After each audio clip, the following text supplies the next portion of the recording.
২৪ ঘন্টার ব্যবধানে দেশের বাজারে আবারও বাড়ল স্বর্ণের দাম। ভরিতে ৫,৩৪২ টাকা বাড়িয়ে এক ভরি ২২ ক্যারেটের স্বর্ণের দাম ১,৭৭,৮৮৮ টাকা নির্ধারণ করেছে বাংলাদেশ জুয়েলার্স অ্যাসোসিয়েশন বাজুস। স্বর্ণের এই বর্ধিত দাম দেশের ইতিহাসে সর্বোচ্চ। বুধবার থেকেই কার্যকর হবে নতুন এই দাম। মঙ্গলবার এক সংবাদ বিজ্ঞপ্তিতে তথ্য জানায় বাজুস।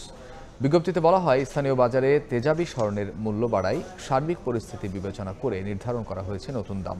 রেকর্ড গড়েছে রূপার দামও। ভরিতে ২৬৮ টাকা বাড়িয়ে এক ভরি ২২ ক্যারেটের রূপার দাম ২,৮৪৬ টাকা।